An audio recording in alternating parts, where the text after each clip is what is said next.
This is Backstage Sonoma, your all-access pass to the local music scene. Coming to you from beautiful downtown Santa Rosa, this is the Backstage Sonoma podcast. And now, here's your host, Steve Roby.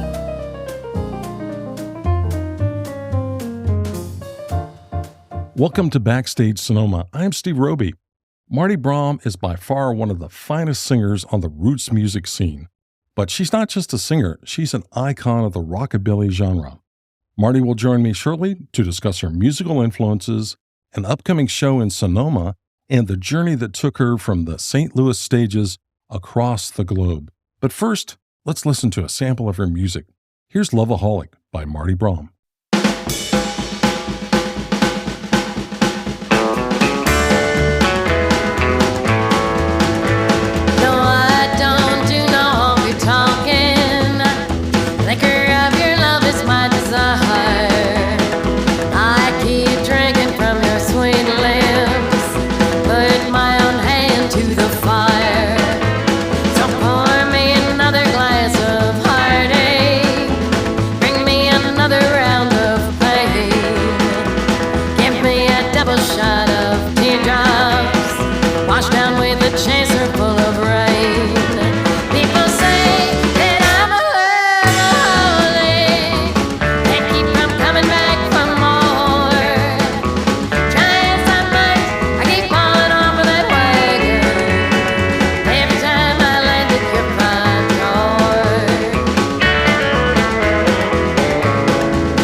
That's Loveaholic by Marti Brom.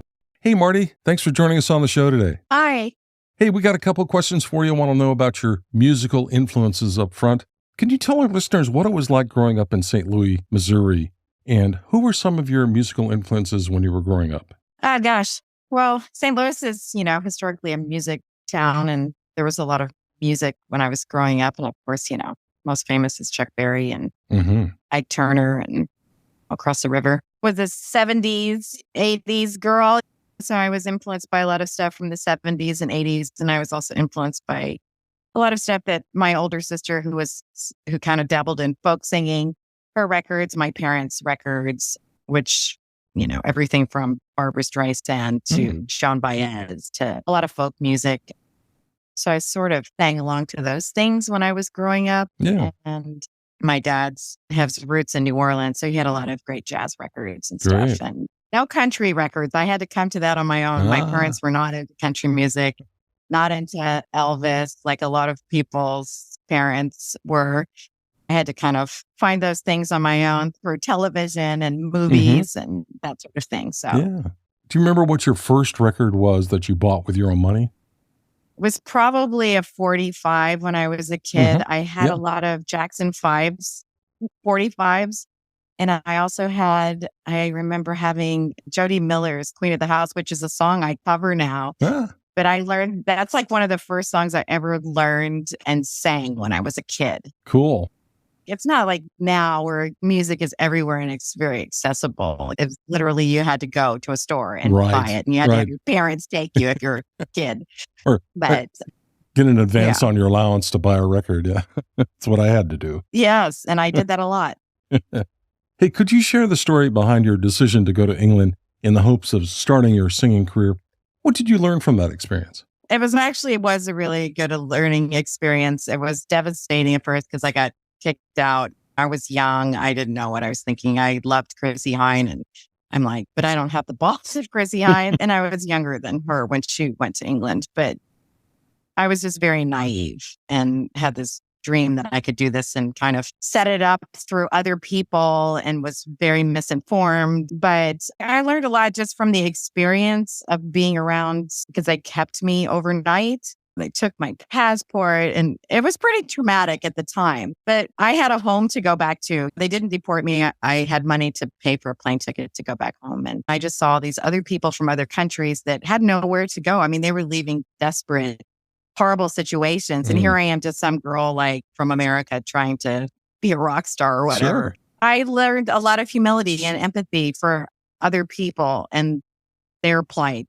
It wasn't about me anymore. When I saw and experienced and met other people who were trying to leave the countries that they were from and how they were treated. And I was grateful that I had a home. I could go live with my parents again and go back to my job I had. I think it was a great learning experience and it was just meant to be. My life wouldn't be what it is now if I had gained entry to England.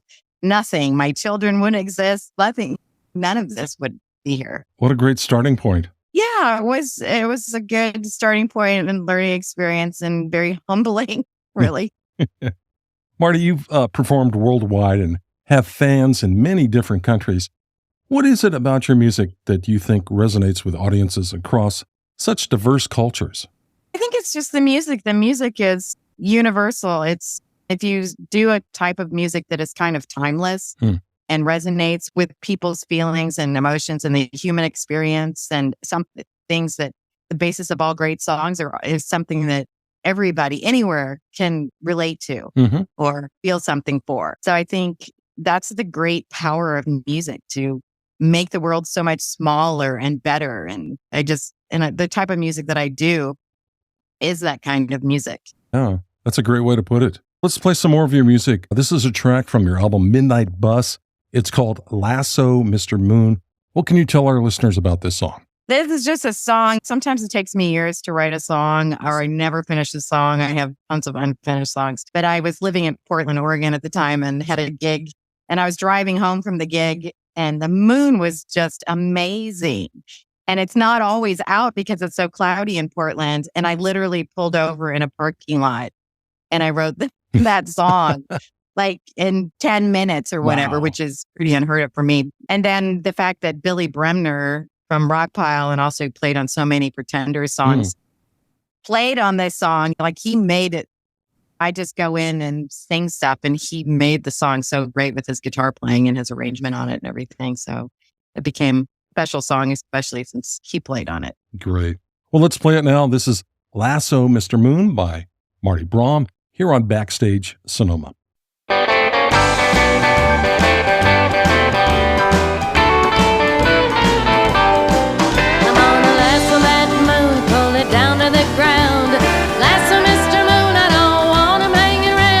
Shine so bright in that lonely dark sky.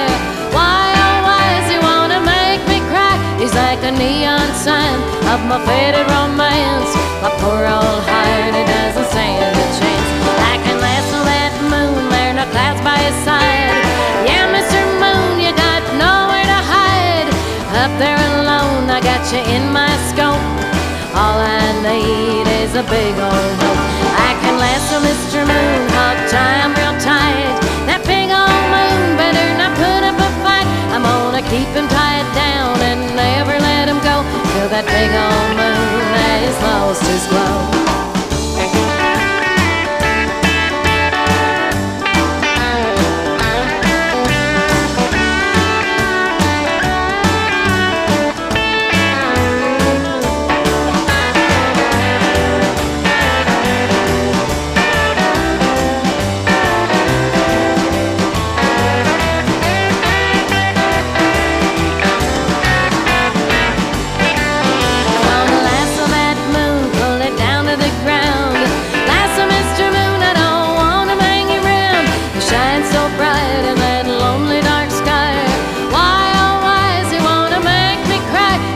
Neon sign of my faded romance. My poor old heart, it doesn't stand a chance. I can lasso that moon, there are no clouds by his side. Yeah, Mr. Moon, you got nowhere to hide. Up there alone, I got you in my scope. All I need is a big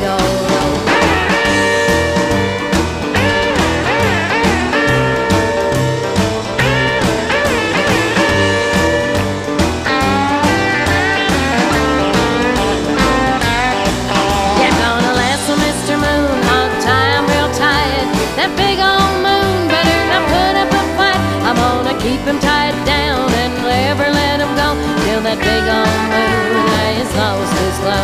Till that big old moon has lost his glow. Till that big old moon has lost his glow.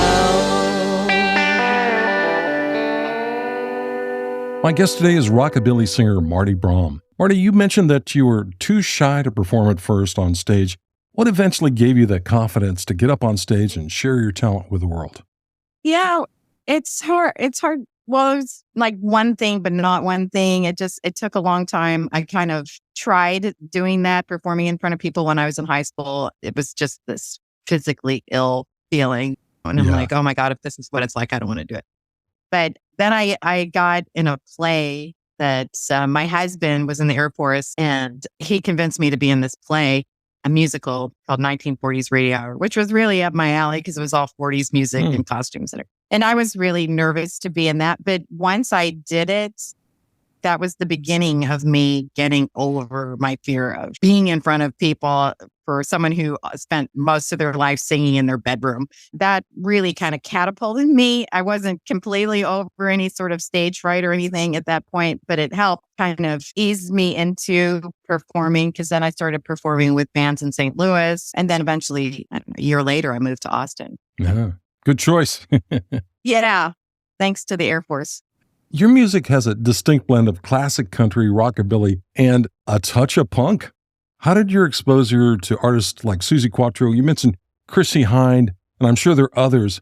How did you come up with this eclectic mix in your sound? I've always had an eclectic taste of most everything. My stuff I have in my home, my clothes, everything in music also is in that list. But I sang a lot of folk music, of course, like I said, because of my older sister and my parents having those records. And it was like training for me, singing to all those records and singing to Buffy St. Marie records and Joan Baez. Wow. And Linda Ronstadt was a huge influence on me when I was a kid. But then my family moved to Italy when I was turning 13.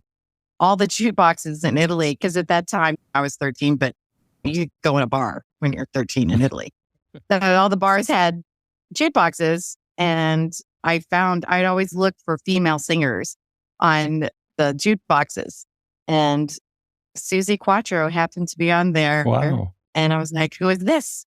And I played Devilgate Drive, and I was hooked. I was like, oh my God. Because I literally had not heard, I mean, aside from like maybe Heart and people like that, hadn't really been that exposed to like rock and rolls. Well, Janis Joplin, things like that I had. But Suzi Quatro was just different. And I was obsessed with that. And as a matter of fact, everyone in the bar knew that American Girl was in the bar because that song was playing.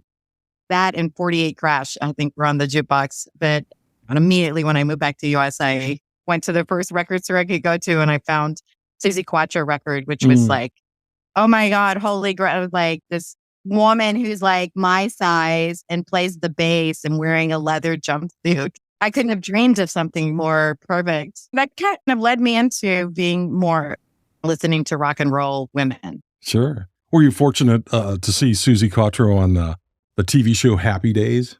Yes, I did. Of course, I watched Happy Days growing up. I had mixed emotions about it. It was like, because it's like, no, she's not Leather Tuscadero. She's Suzi Quatro.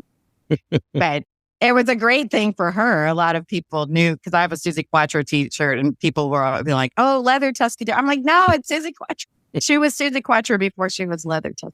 Well, let's play some more of your music. This is the title track from your latest album, Midnight Bus. Can you tell us how this record came together? I understand it was recorded in Sweden? About 10 years ago, I went to Sweden with Terry Joyce, who wrote Blue Tattoo, to do some shows. And they kind of put together a band for us, which consisted of a guy who the guitar player lived in Deacon, which is where that record label is. And he has a recording studio. So it just kind of evolved from that trip over there, and then playing some more shows after that with this group of musicians. It kind of just started out as like, oh, let's record a few songs while you're here. So over a course of time, every time I would go over, we'd record some more songs. And then eventually it kind of turned into it like, oh, we have enough to make an album. And then we got Billy Bremner involved because he lives in Sweden and not far. So we would go get him and have him come play he played on quite a few of the songs on there. But so it just kind of evolved from just fooling around and putting stuff in the can. And there's still stuff that didn't make it on the record and still stuff that I've been doing with them since that album came out. So every time I go, we just record 2-3 songs, whatever, and see what we can do with them. Yeah, great. What does the title Midnight Bus refer to? That's a John Loudermilk song. I don't know. I just loved the song. It was a song that I found going over to Australia. Betty McQuaid was actually New Zealand, and it was a song that she recorded, but John Loudermilk wrote that song. Well, he didn't write Ambush, but Ambush was another song that ended up on the record that I also got from a trip to Australia. Great. Well, let's play it now. This is Midnight Bus by Marti Brom, and you're listening to Backstage Sonoma.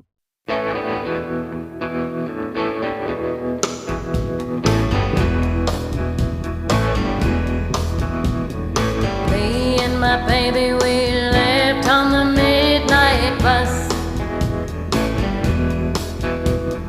pulled out of Durham and left in a cloud of dust, headed for the border of the North and the South Carolina. This time tomorrow he'll be mine. Traveled for a while on the midnight bus, we fell out and had an awful fuss, said goodbye and I pulled the buzzer cord. I got off and the driver slammed the door. Highway, holding my suitcase tight, watching that midnight bus pull out of sight. He's gone, my baby's gone, and I'm alone. He's gone, my baby's gone, and I'm alone. Loved and lost my baby on the midnight bus. Loved and lost my baby on the midnight bus. He's gone, my baby's gone, and I'm alone. He's gone, my baby's gone, and I'm alone. I'm all alone.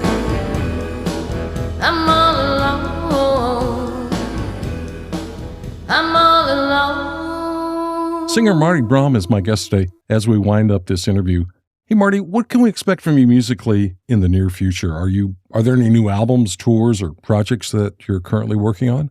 There's songs I've recorded that are sitting in Sweden. Probably not enough at the moment, a full-length album or anything, but probably a 45 I put out of Queen of the House, as a matter of fact. And maybe some 45. I don't know. I like just recording stuff and maybe put out 45s or whatever. And I always have ideas for albums. I always have concept records in my head. And then I'm like, oh, when are we going to do that?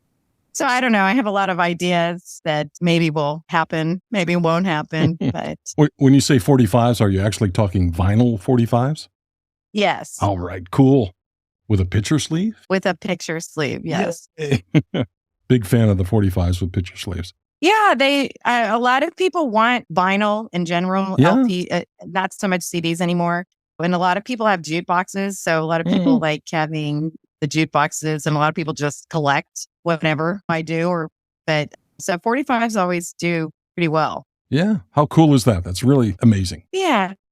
Your live performances are known for their high energy and musicianship. What do you enjoy most about performing live, and how do you prepare for a show? Oh, wow. Well, have a great band. That's always good. I've been very fortunate that I travel places and I don't always bring a band with me. I have great musicians here in Austin now. playing with me here. And I have people, like I said, in Sweden who play with me a lot in Europe. And then I just played in Australia where I had great musicians that I had played with before, but it had been maybe 15 years. I've been very fortunate to have really great musicians play with me and care to learn the stuff and take pride in it. Yeah. That's like the preparation kind of thing of getting a band and learning the stuff and all of that. But as far as me, I don't know. I don't really. You don't have any pre-show rituals or anything like that? No. Show up on time. Show up on time. That's the main thing. What can fans look forward to at the Sebastiani Theater in Sonoma? Tell me about the band, the Nashville Honeymoon, that you've got backing you up. Once again, it's a band that I've never played with, well, except for Todd. He played in the Quarter Mile Combo, which they backed me up in Vegas one year, and we did some shows on the West Coast before. But so I'm really looking forward to playing with some new people that I've never met and meeting some other bands that are on the bill as well. Sounds like fun. And final question for you. With such a long and varied career, what advice would you give to young artists who are trying to find their voice and make their mark in the music world? I'd say be true to yourself and don't compromise for other people or do stuff you don't want to do or sing stuff you don't want to sing, and do it with passion. And it's so much easier now to get your music out there, but there's also the fact that there's a lot out there. So it's sometimes it's easier to be heard, but in another way, it's harder because there's so much out there. But there's a lot of ways to promote yourself nowadays and put out your own music and everything. And I would just always say, stick to your guns. Good advice. And let me remind our listeners, Marti Brom will perform with the National Honeymoon along with Rada and the Romeos. What a great title for a band. On Friday, September 6th at the Sebastiani Theater in Sonoma. Doors open at 6 and showtime is 6:30, so I'd say get there early. You can pick up tickets at sebastianitheater.com, and we're going to give away a pair of tickets to the show.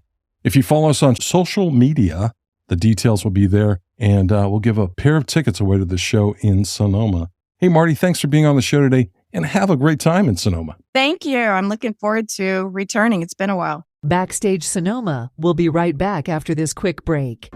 Hey musicians, would you like to be a guest and promote your upcoming concert and latest release? It's easy. Just email the host at backstagesonoma@gmail.com. Now, let's get back to the show. Thanks for listening to the Backstage Sonoma podcast. Join us next time for more great interviews and music from local and touring musicians. You can find us on the web at backstagesonoma.com.